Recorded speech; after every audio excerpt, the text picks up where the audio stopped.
here. This is the last conference in our cycle around the world in English. I want to especially thank you for being here because we are finishing the course. You are very busy. We are also very busy. And well, especially Rupert Herington, who comes from the University of Leeds, the Language Center, and he came with by plane. He had some problems to arrive, so thank you very much, and welcome to our center. And this is, as I was saying, this is the last presentation. He's going to introduce himself a bit, and then he's going to start with English as a global language by English. All right? Okay. Thank you very much. Thank you very much, Irina. Good morning. I've met some of you yesterday. I listened to your presentations. For those of you who haven't met you, as Irina's explained, I work at the University of Leeds in the Language Centre. And one of the reasons that I'm very interested in this subject is I've spent most of my career as a language teacher. I worked here in Spain for many years. And I've been in touch with international students from all over the world in the UK, teaching them English for academic purposes. So that's one aspect. But you'll notice in my presentation I will give you some examples of how English is being used in many different countries, because in recent years I've been travelling on behalf of the university to promote its courses to students in many different countries. And when I'm in a place such as Tokyo, for example, I can see how the English language is used. So within my presentation I've tried to put in some slides of my own, which hopefully you will find interesting. But really, as you can see, we're thinking about English as a global language, and why is English a global language? You have spent probably since the age of 5 or 6 studying some type of English. Why is it English? And we're going to think about that this morning. We're also going to think about why the language has spread around the globe so extensively. If you have a look at the history books, you can see that in 1533, when Queen Elizabeth I was Queen of England at that time, there were only about 35 million speakers of English, very relatively few. Whereas when the second Queen Elizabeth, the current Queen, came to the throne in 1953, there were at least 350 million native speakers of English, and many, many more who were users of English or had English as a second language around the world. So there's been a big growth of English as an international language, and we're going to be exploring some of the reasons for that. I hope you can follow me. I hope the volume is loud enough. I'll explain the structure of my presentation in just a moment.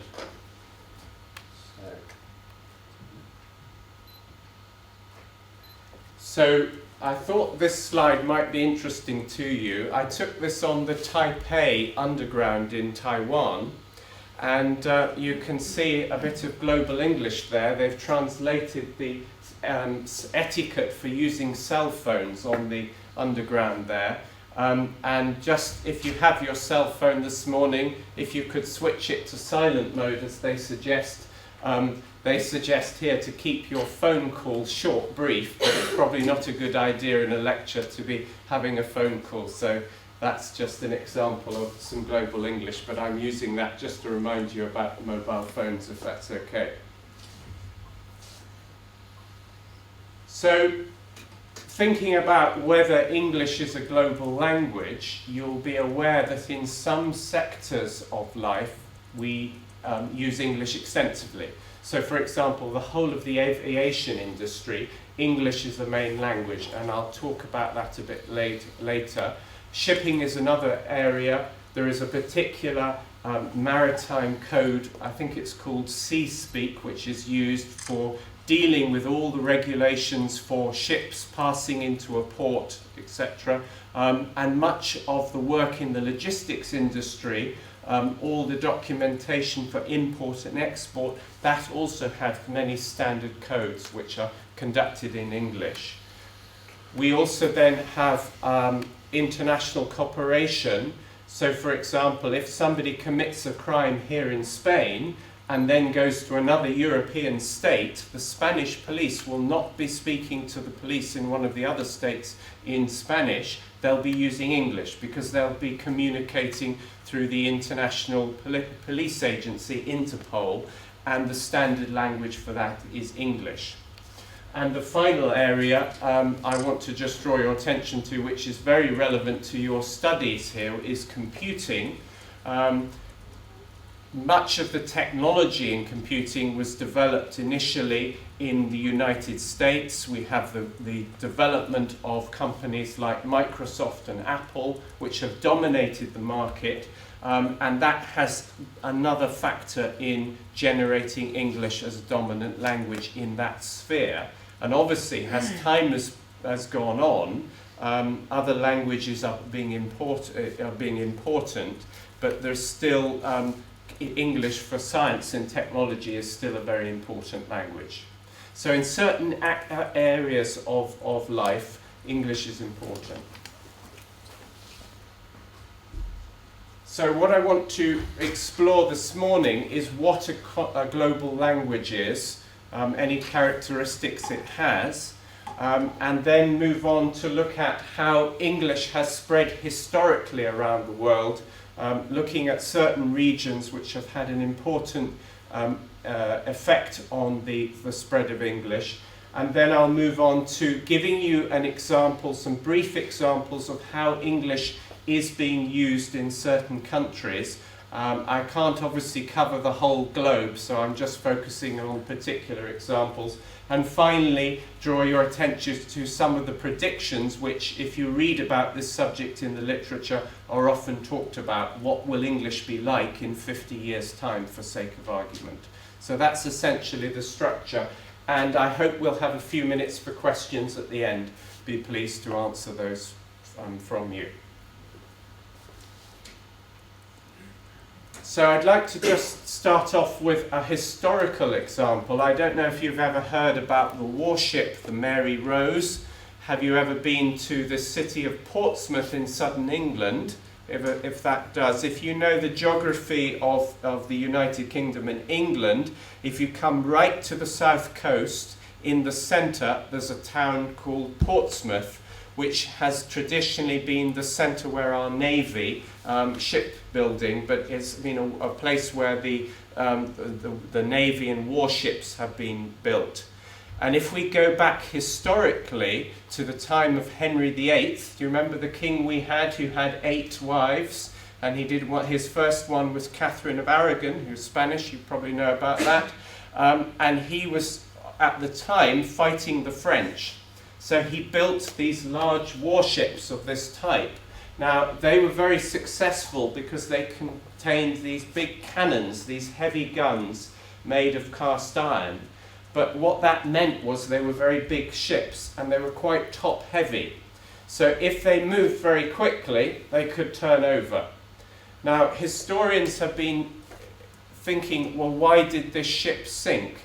And the ship sank in 1545, very close to Portsmouth, and they think it was because it was in the middle of a battle and it suddenly turned sharply. And if you notice from the image, if you go just above the waterline where the sea is, you've got what we call the gun ports, which are the doors where you've got the guns coming out. Now, if they were left open and the ship turned and maybe the water came in, that would affect the balance of the ship and the ship would turn over. So historians were wondering that was probably the reason that the ship sank, because it filled with water, because these gun ports were left open. But what was the reason for that? Now, if you think a ship like that would have had probably up to 100 members of the crew, and so there would be a chain of command from the captain giving orders, saying to the crew, I want you to do this. It's not like, I say to you, we're going to turn now, we're going to go about as you do in sailing terms. You just don't go about. You have to give lots of orders because people are at different levels. And scientists now think the reason that they left these doors open and the ship filled with water is many of the crew didn't understand the captain's orders. So if you imagine in the noise and the battle, there's a battle raging, the captain says we're going to change direction, we're going to go about, close the gun ports, close the doors so the water doesn't come in. The crew whose job was to open and close those gun doors didn't do that because they didn't understand the instruction in English. So what scientists have identified is that when they found the remains of this ship on the seabed in 1982, they were able to lift the whole thing, what was left, and they found 10,000 bones at the same time. And by using an instrument called a mass spectrometer, they will be able to look at the heavy and light atoms of oxygen in the people's teeth.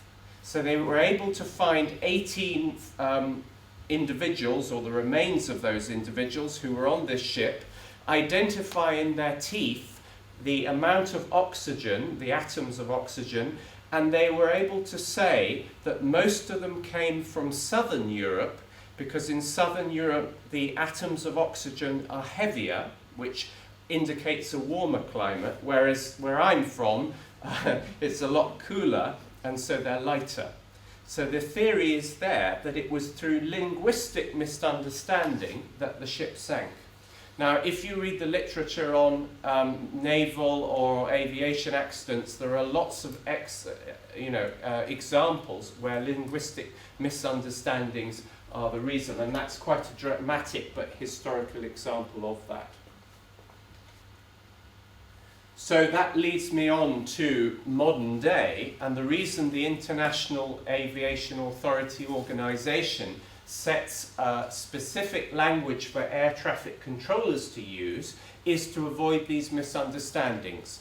Now, if you compare, for example, some of these examples from natural English, the sort of English we'd use normally in conversation, to air traffic control English, the idea is reducing ambiguity. You don't want people to say, I wonder if I could possibly, if it's okay with you, go onto the runway, and if it's okay, then I'll take off. You don't want that sort of thing, do you? You want to say, you know, number so-and-so, is it clear? Yes, we go. So, in air traffic control in English, you'd say request, presumably take off. Make it very simple, no ambiguity. And similarly, avoiding double negative. No, of course not, we would say in natural English, but in air traffic control English, they just say negative, and then there's no problems there.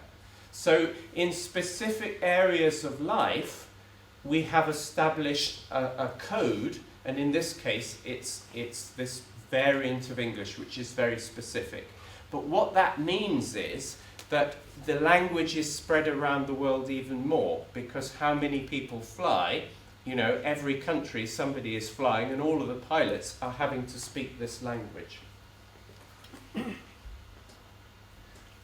An example, again, this is a personal example I observed. I was at an education exhibition this February in Bangkok, which, as you see, is on the news. I was actually in that area where all the disturbances are, because that's the business area of Bangkok. And I was walking past the American Embassy, and on the wall of the American Embassy, they've obviously got the children from local schools through their teachers to have a sort of global project.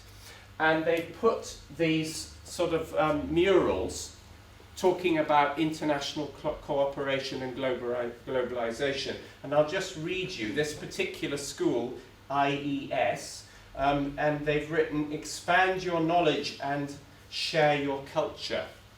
Now, presumably, that is one of the goals of a global language, particularly, or international cooperation, is that you can share your knowledge and culture with other people. But as we'll see a bit later on, there are some dangers with that. But I thought that was quite a good example. I mean, if you're in Thailand, you would expect local school children would be using their own language, but they're obviously promoting English quite heavily, but it's also backed by the American Embassy. Okay, The next point is about the number of speakers of a language. Now this is potentially, you could argue, is this correct data or not? I think it's very difficult to estimate at any one time how many of us know a particular language. I mean, you could here in Spain say the population is about 40 million, so you could say 40 million people are native speakers of Spanish here in Spain. But what about all the people who are living in Spain who are fluent in Spanish but are not originally, that's not originally their first language? How do you calculate that? On this ranking, I mean, China is the biggest country in the world, so obviously there are more speakers of Chinese than anywhere else, but they are in a very restricted area. It's less widespread. Spanish often is much higher up. English and Spanish seem to have competition for position in this ranking. So you can, if you do your own research on this topic, you may find Spanish above English. Certainly Hindustani is like Chinese because India is such a big population. But I think what this gives you is a message of the main languages. And again, what writers about this are saying is that certain languages, like Arabic, because of the age profile, because in the Arabic-speaking world, many people, the birth rate is very strong. So in the future, there will probably be many people speaking Arabic more than today, and that will affect the position of languages such as English. So thinking about what a global language is, I'll just read you what Crystal says.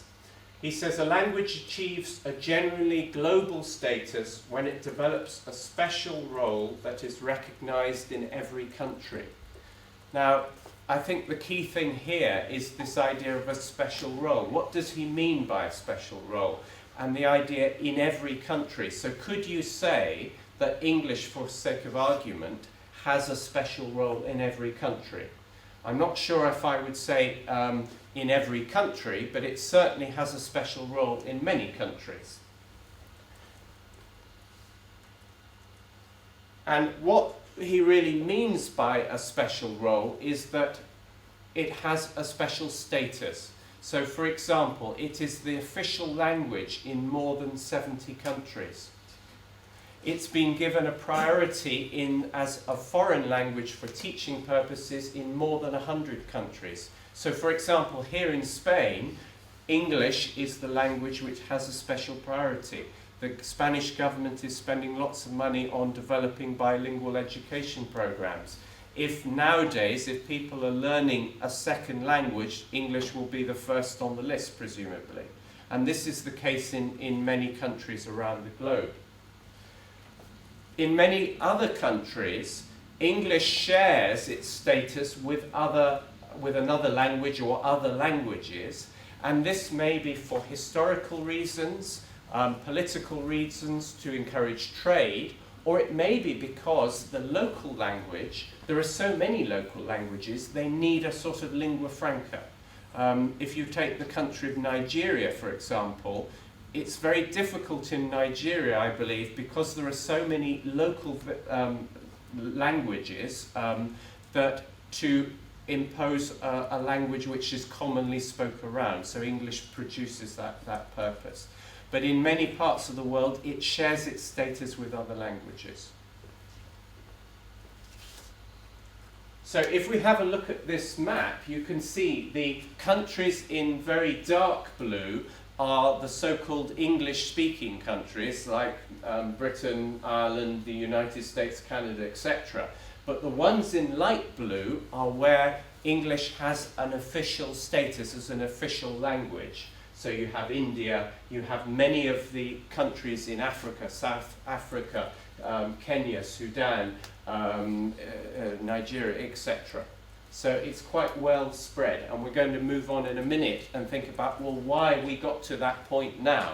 It wasn't like that. If we go back 500 years and we showed the map of the world, the English was restricted just to England, not even to Wales or Scotland or Ireland at that time. But through different processes, it was spread around. again, another example of the importance of English, and I thought this was amusing. I don't know how you'll find this, but this was from a newspaper in Taiwan, and this is advertising, as you can see, an English writing class. And obviously, Taiwan is a country where they are trying to promote the use of English to improve trade with other nations. Now, I found this quite amusing because I've spent most of my career as a language teacher trying to get people to write essays, for example. And I thought they were being very ambitious that they say at the end of the 6-week course, everyone will be able to write effective English essays. Now, if you think about that, how long have you been studying English? Would you, after 6 weeks, be able to write an effective English essay? And that's it. You know, you've done the course, and it's great marketing speak, to try and persuade you to do it.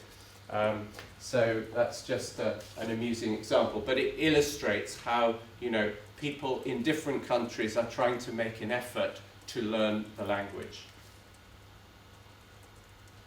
So we have this idea, you'll be very familiar with the term a lingua franca. It's very similar in Spanish. It comes from Latin, doesn't it? Meaning a means of understanding. And English is not the only lingua franca. Arabic, Swahili, Spanish are used in certain regions of the world as a common form of communication. But if you go back to the history of the 20th century, because of the 2 world wars, a lot of things were shaken up, and there was a need for some sort of collaboration. And many of the international organizations that we have today were set up after the Second World War.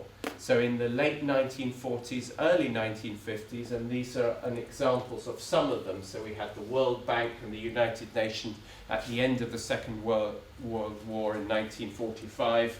And in both of those, English is one of the main language.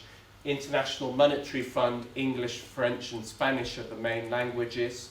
The World Health Organization, International Atomic Energy Authority that regulates all of the atomic and nuclear industry around the world, and then the Commonwealth, which was the organization to set up to promote the interests of the former colonies throughout the world, and obviously English is the main language that's used there. And there are many other international organizations where it is widely used. But again, if you read the literature, a lot of people are commenting on the dangers of a global language. And I think for those of us who have a very strong language, Spanish is a very strong language, it's widely used, English is, one of the problems with that is, why learn another language? If you know that you can travel to another country and use your own language, why be interested in other languages? And I think that is obviously a danger of that. There's also cultural intrusion. How many words have been put into the language? Here in Spain, you have the Real Academia, which its remit is try to preserve Spanish and make it as pure as possible to maintain that. Now, in many countries, there isn't that sort of authority. And what happens is that languages borrow from others. That's how they develop. But then you get to a point where is it really your language, or is it part of something else? And we'll look at a few examples of that a bit later on. And generally, there is the worry that your own culture will be diluted, because language is not just about communication. It's about demonstrating your own culture and your own identity. And I think if you let in the ideas from elsewhere, you're diluting your own original culture. So there are potentially problems with a global language, as well as many benefits to it. This example, I thought, also was to demonstrate to you the use of language and how it can sometimes not go quite right. I took this again this year in South Korea, where I was briefly. This is a restaurant. Now, I don't know how many of you would find this interesting, but I thought this was surprising because it's obviously advertising the speciality of this type of restaurant, saying charcoal grilled large tripe entrails. Now, for a British person, if you read that sign, your alarm bells start to ring, if you can work out what it is. Essentially, what they're advertising is the insides, meat insides, aren't they, of animals. I would think the mixture, the position of entrails and tripe, I thought they were the same thing. In Spanish, I think you would say tripas for tripe, wouldn't you? But we wouldn't say entrails. Entrails seem to me to suggest intestines, but they're waste. So if you try to unpick that as an example of translation from Korean into English, I ran when I saw that. I thought, that's not a restaurant. I didn't tell them that I was a vegetarian, but anyway. It's an example that doesn't always work. Direct translation can cause all sorts of problems, and then you have cultural appropriacy. So that's just a light-hearted example of that. Okay, so far we've looked at a little bit about English, the use of English, and the aspects of it as a global language. I want to go on now and briefly tell you about the spread of English around the world, so why it's come to the status of today. Now, the map there is just a very small example of some of the explorers who have discovered things. Now, as you know from the history, in the 14th, 15th, well, the 15th, 16th and 17th century, here in Europe, our monarchs were trying to get as much money as possible, and they were competing with each other. In particular, the Portuguese, the Spanish, the French, the British, the Dutch were all sending ships around the world to try and look for new resources. And many of the territories that we have today were so-called discovered by our former explorers. Now, one of those was Captain James Cook, who was actually born in a small town not far from where I live in Yorkshire, on the Yorkshire coast. And he was one of our most famous explorers at that time, and he's one of the people who is acknowledged as sort of discovering, if that's the right term, parts of Australia and particularly New Zealand. So he and people like him over that time went and discovered those territories. And in so doing, as did the Spanish and the Portuguese, they took their language with them. So English at that time, if we say that in the mid-16th century, was really only used in England and the surrounding areas, was then taken in ships in very small quantities, because only a few people were going, but was beginning to be spread. And that process of exploration was one of the processes of the spread of English.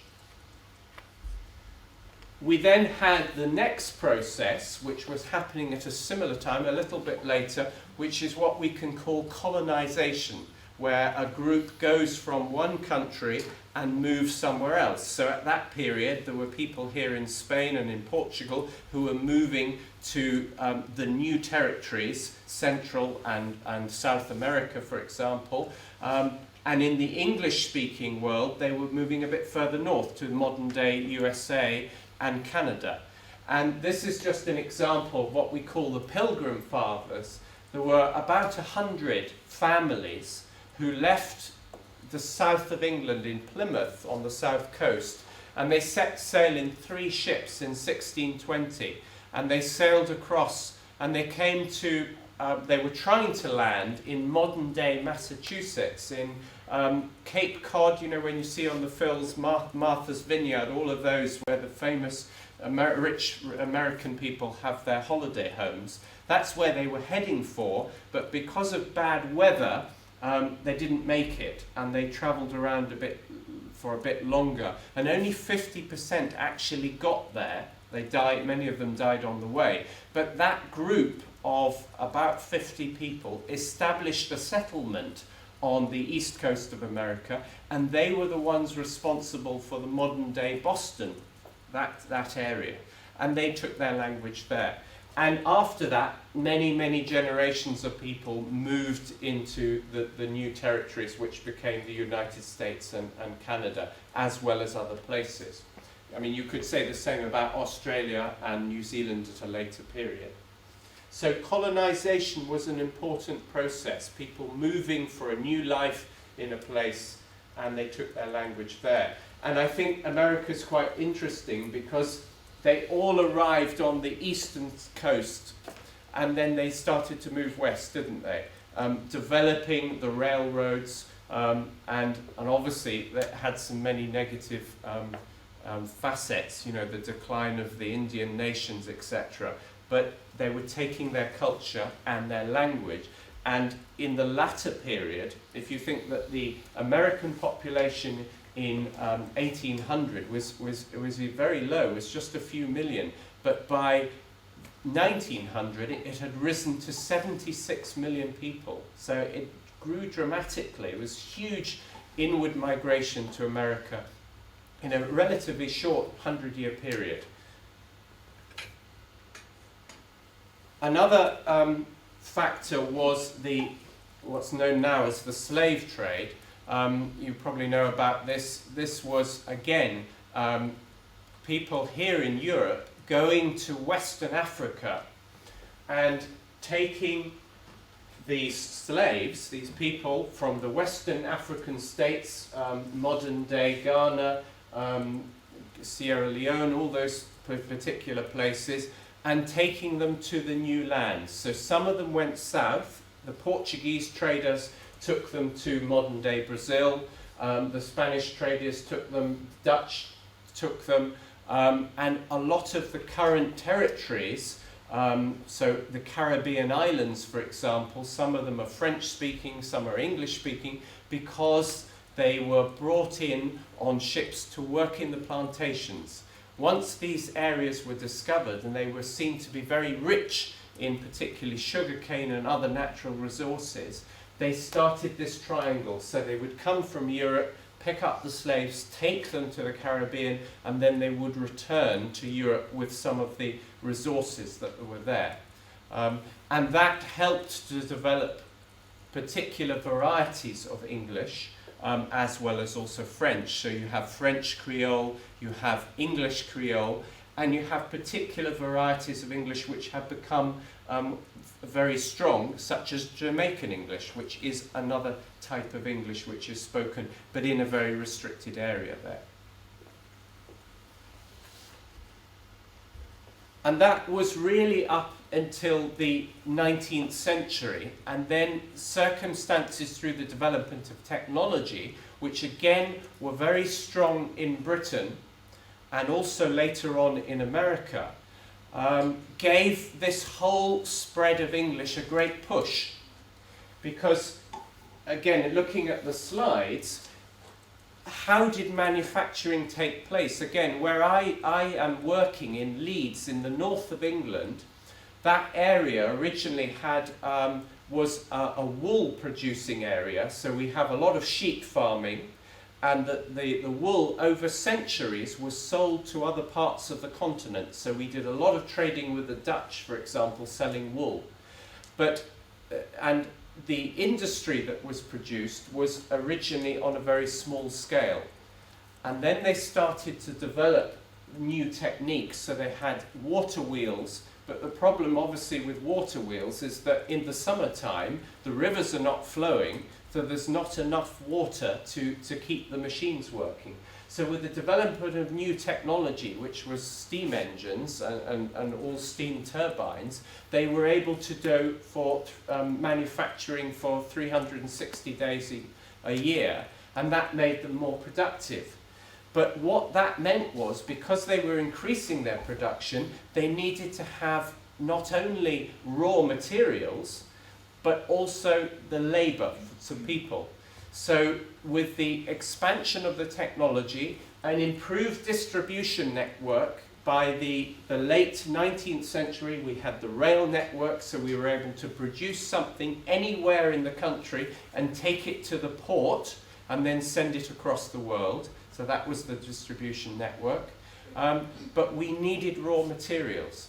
So what the growing power of the country, in this case Britain, did was they said, let's go and look for it. So they went around the globe trying to get the raw materials such as cotton from places like Egypt and from Sri Lanka and other products to bring back to make in these factories, and that obviously gave us more power. Similarly, America was doing the same thing at the time. There was a great development of manufacturing, and that obviously gave English a prominence as a language.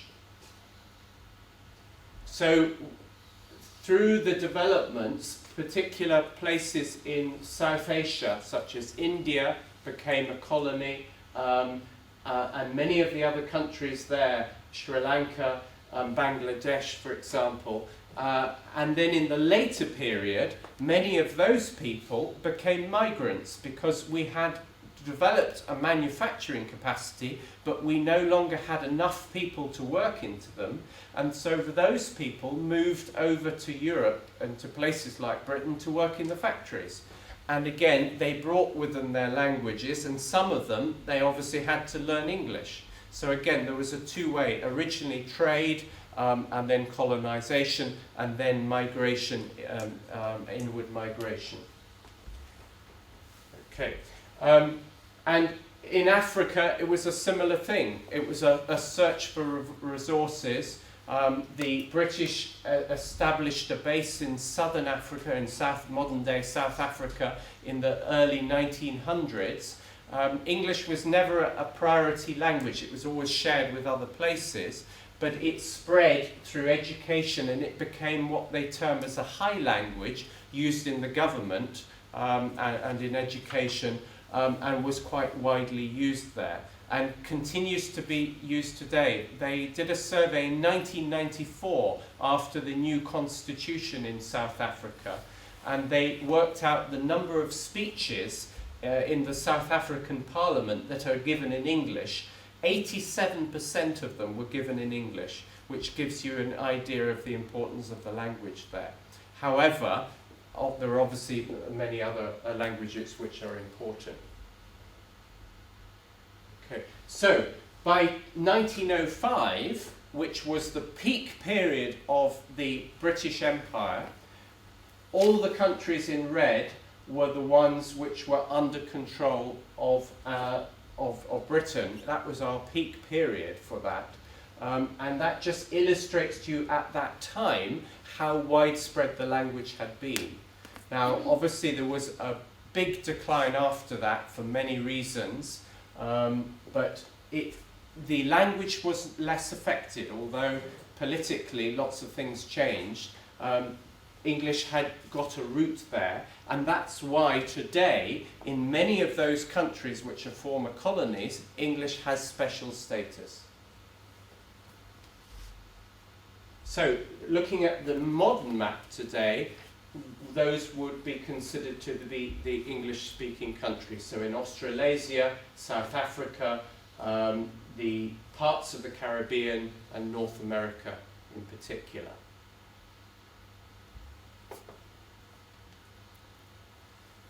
So that's a little bit about the spread of English. You know, we've got the movements of colonization, migration, the push for trade and commerce through the Industrial Revolution, and we now have the modern period. And I just want to say a little bit about varieties of English. So again, reading the literature, what is a native speaker? In theory, it's somebody who is born with that as their first language. And obviously, within any country, and the same applies here in Spain, you have standard varieties of the language, and then you have regional varieties. And to give you a simple example of that, I have spent years and years here in Spain and other places I've worked trying to teach people standard English, such as, for example, up, The sound doesn't exist in Spanish. I then go to work in Leeds, where the regional variety of English, they don't talk about up, they talk about up. Now, for you to say up is probably a lot easier than up. And again, if you speak to my local neighbour, doesn't say to me hello, which is standard Southern English, they say hello. I say, hello? Hello to you. You know, just to give you a simple example, but within a country, there are differences in the pronunciation, there's restricted use of words. So for example, in the local dialect for where I'm from, between the houses, I would say an alley. It's the space between the houses. They would call it a ginnel. So if you're not from the area, and the same applies here in Spain, if you're not from the area, you've got to learn the local dialect. Now, that's for people whose first language is English or whatever it is. But also, with English, you've got many people who are learning English or using it on a daily basis as an international language, as a first language. Now, there are obviously differences. There are regional variations. You have a place like Singapore, for example, with huge mixture of populations, the influence from China, Malaysia, etc.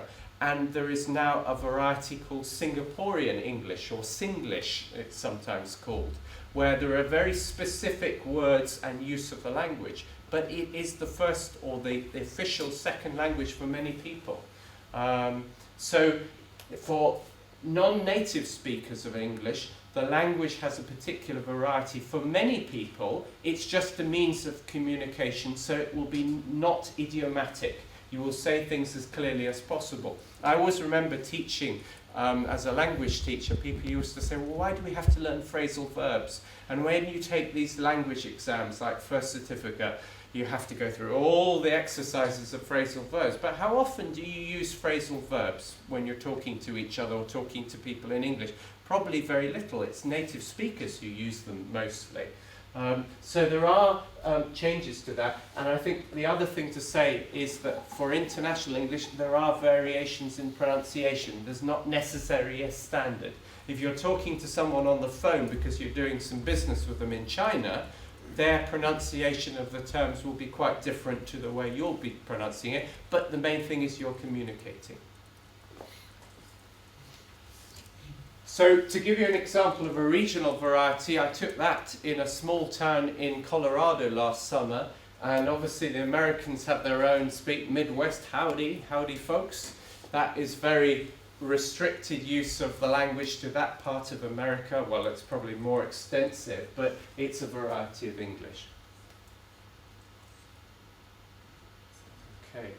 And I think I find it interesting, without going into a huge linguistic analysis. This is a newspaper, the Japan Times, and to give you an idea, this is obviously written for an English-speaking audience within Japan. There's nothing wrong with the English, it's perfect. But what is interesting is to see what variety. Now, it's not really British English. I would say it's more of an international variety, and it's more towards an American variety. And how do we know that? Because they say things like, an expert said Tuesday. Now, you've probably been taught, said Tuesday, there's something missing there. You probably expect to have a preposition on Tuesday. But in journalese, in the language of journalism, it's perfectly correct to say that.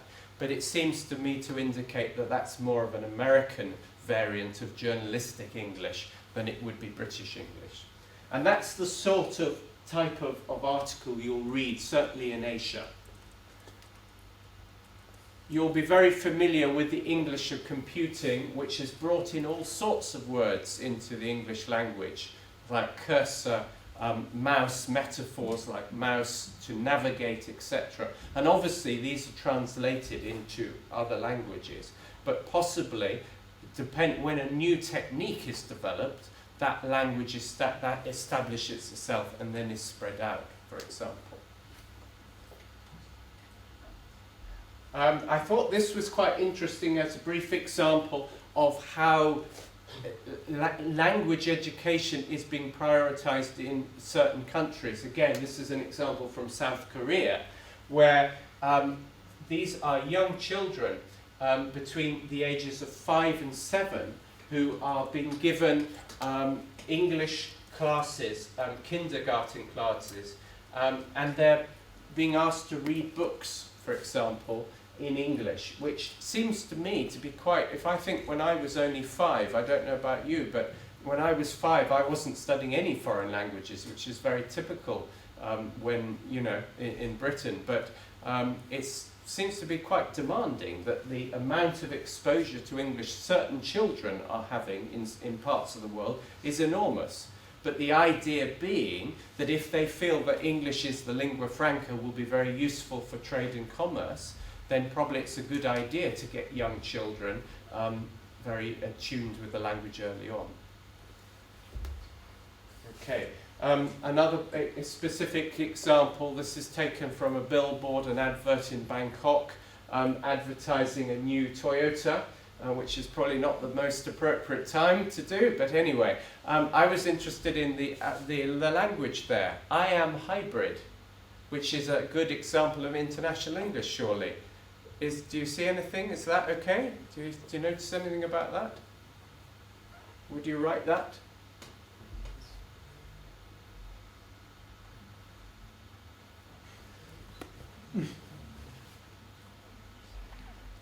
What I think it illustrates is that, you know, language evolves. You want to tell people what it is, but one of the things you probably struggled with, in English anyway, is the use of articles. You know, do you need to put the article or not? So they've said, well, we're not going to bother with the article. We don't know whether we put the article there. I mean, I would say, I am a hybrid. Yeah? Yeah, so here they say, oh, we won't bother with that in case we get it wrong. Or we just say it directly. But this is the sort of thing that you might see. Okay. And again, in advertising brand names, again, this is a Korean convenience shop. You know 7-Eleven? This is like 7-Eleven. You see all these across Korea. And I thought that was quite an interesting use of language, if you think about it, because they're talking quite literally. You know, you can shop next to the way, the road. Probably in Spanish, if you translated it in Spanish, it would probably sound a bit more natural than if you translated into English. But for me, it seems a bit weird in some ways. I mean, I get the idea, but I wouldn't put those words necessarily together. But it's just an example of how English can be used. But, you know, there are different perspectives you can take on it. Okay, and then I thought this article, this was another article, what I'm trying to give you here is a flavour for English use in different countries. This is in the Middle East, this is in Bahrain, the state of Bahrain in the Gulf. And this is perfect English, there's nothing wrong with it. But this guy, who's presumably a local, he's arguing, he's writing an article in this English-speaking newspaper and saying, why is the government censoring the internet? Which is a good example that through the new technologies, I think we listened to a presentation yesterday about social networking, which is a good example of how you can spread language, you can communicate with other people. But if you have a government who is repressing you, you probably know about what's happening in China with Google. You know, they're trying to restrict the use of Google so people can only access certain sites. Well, that's taking away freedom, presumably. And what this guy is arguing is it's not good for the Bahraini government to censor the internet. And he's expressing that in English, so presumably he's trying to communicate to a wider audience. Again, this is just for fun really, that's on the underground in Tokyo. And it's just advertising. I'll read you what it says. It says, please do it again. So if you give up your seat to an old lady or an old gentleman, you're being reminded it's a great thing. Give yourself, as we say, a pat on the back and do it again. Just an example of that. But a very simple example of translation there. Okay. So a little bit about some language use in different countries, and to sort of come towards an end, I'd like to talk about the future. The United Nations has predicted there will be mass migrations, and as you know, for example, China is one of the most buoyant economies in the world currently, but it has such an enormous population. It's highly likely that many of the Chinese population will move at some point, you know, a proportion of them. And what language will they take with them? Will they spread Mandarin Chinese around the world? Will they learn English? We don't know. Other countries, Mexico, if you go to Mexico, I know when I was there, you can find lots of people who speak perfect English because there is a huge connection of migration to the United States. So there's an influence there, but it's a two-way process. In the United States, there's a growing Hispanic community, and Spanish is becoming a very important language within the US, etc. And you can say a lot of that. And a lot of these people will be coming to countries in Europe, Australia, etc. Will they, in the English-speaking world, they'll obviously have to learn English if they're going somewhere else. If they're going to Germany, will they learn German? But quite interestingly, in my sector, or in our sector in universities, many German universities are offering courses in English, certainly at postgraduate level. So if you go and do a master's in Germany, you can do it in English. You won't do it in German. And what they're trying to do is to internationalize their universities and bring in people from all over the world. So that, in some ways, is to the detriment of the German language. Another factor which we need to be aware of is the importance of minority languages, and again, new technologies can facilitate that. So, for example, you have the means of communication like the BBC, CNN, etc., who produce content in lots of different languages. So you could watch the BBC News in Spanish quite easily. You have the Spanish version of CNN. And that will be an increasing trend. We also in the media have the increasing importance of mediums such as Al Jazeera, which is the voice of the Arabic world, for example, which has broadcasts in English. So there's lots of things going on there, and there's also a lot of grants for the use of minority languages, which again could be to the detriment of English. So there will probably be new varieties of English developed because with more mixing of speakers, the boundary between whether somebody is a native speaker or using it as a second language becomes quite, it's not clear. If you go to move to a new country and you have a child and your child is brought up in that country, but both parents are different language speakers, that will affect the language the child uses. They will accept the language of the country in which they're in, but they'll at home speak a different language, and that helps to produce new varieties of English. There will certainly be in the future more speakers of the language, and as I've said, increasing competition from other languages. One of the tasks, I think, on your virtual learning in Moodle, you have a task as a follow-up, I think, to this course. No, but just to consider some words in Spanish as you'll be borrowing is quite common. And in the English language, we have many words from Spanish, and these are just a few of the most common. So we have corral, we say, a place where you keep the animals, don't you? A ranch has come from Spanish, somewhere to like a farm where you have cattle and horses. Sombrero, a type of hat, or a hat, and stampede. So if you go in a field and all the cattle get very worried, they all run off. Those are some simple examples. Would you like to quickly, have we got time?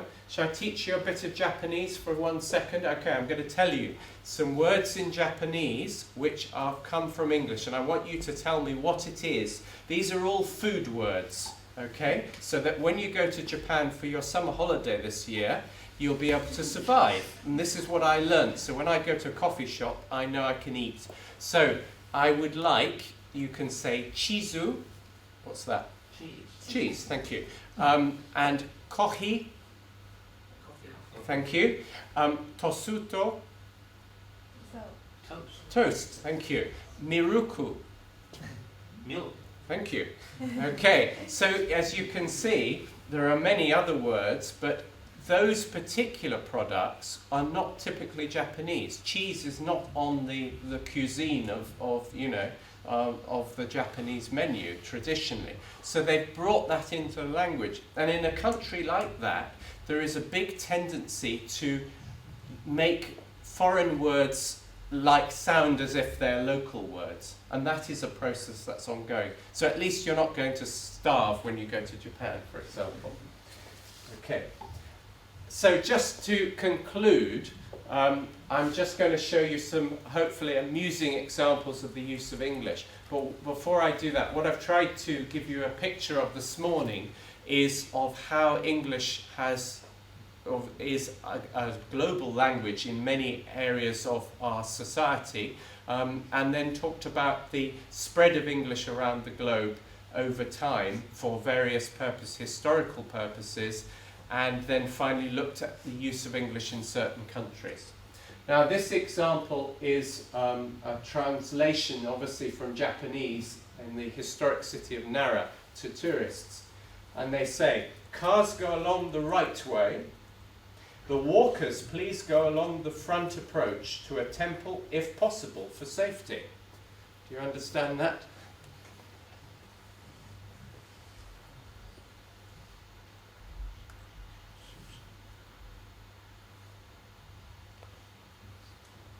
So you hopefully get the idea that, you've got to stay on the footpath is really what they're trying to say, or you get run over. Yeah? What the right way is, I don't know, rather than across the park. Okay, so that's one example. This is from, again, the north of England. This is from very close to where I live. So this is written for a local audience. And I think that's quite amusing, because if you've been to the UK and you go to a pub, you can often see no children, or even in restaurants, families go and sit over there with very sort of, children, whereas here in Spain you can take your children everywhere, which is the way it should be. So I thought this was very amusing, because it's, ambiguous, isn't it? Okay. And finally, I think this is my favourite. This is in a clinic in Bangkok, and I was not going there. I was walking along the road and I saw this. So if you want plastic surgery, I wouldn't go to Bangkok.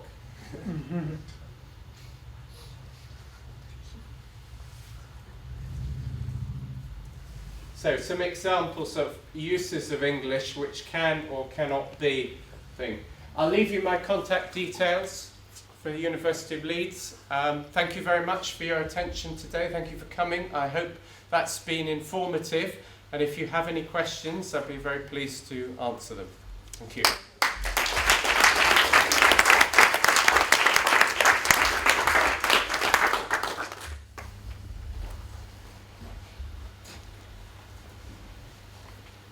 I have a question, please. Well, I don't know if it is maybe a bit difficult.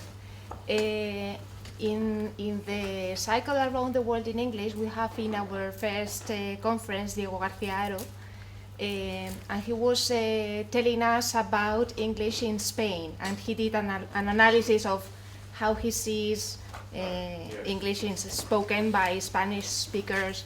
So without giving you detail on his speech, would it be very difficult for you to analyze for the last years you've visited Spain, yes, if you see any difference, any evolution? Yes. Or what is your Yes. analysis of Yeah. English in Spain? Okay. I think that's quite a difficult question to answer. I first came to Spain in 1989, and at that time I knew I knew no Spanish. I sat on the plane learning, "Have you got a room for the night?" And I was so impressed that when I got to Reus in the north, and I went to Tarragona, I managed to get a hotel room. So I was quite pleased I'd learnt that. But at that time, when I was travelling around, I rarely found anyone who at least was willing to engage in any sort of conversation in English. Whereas now, it's quite common. So I think in that sense there has been a big change. I think there's been a lot of emphasis from the government in the school area. There are big projects, as you'll be aware of investment in bilingual curriculums. I've got a friend who's working on that. Certainly at university level there's a lot going on. So without knowing a lot of the specifics, I think things have changed. I mean, we're talking about a generation there, aren't we, really? So, you know, that's quite a long time. Things can change over that, if that answers your question. Yeah. Yes? Do you think Esperanto could become a world language in the future? Well, they tried, didn't they, in the 1970s with Esperanto. But the problem is any language needs promoters. And one of the things I probably should have said in the talk was one of the reasons that English has done so well and Spanish did very well in the past was because those host countries were so strong. And if you take, for example, America has become in the recent 100 years or so the superpower. Any country, any language, which is also the means of communication for a superpower, will do well. If you look at the next 100 years, possibly in 50 years' time, we'll all be learning Mandarin Chinese because the power is from there, for sake of argument. So to try and answer your question, I don't think that Esperanto is going to really become more popular than it currently is unless it gets some sort of backing. If it becomes, for example, one of the official languages of the United Nations or some global agency like that, then possibly it might be. But it's not looking good. No. I think it's more likely in the future Chinese and Arabic as well as English and Spanish as being the main lingua francas. That's my prediction.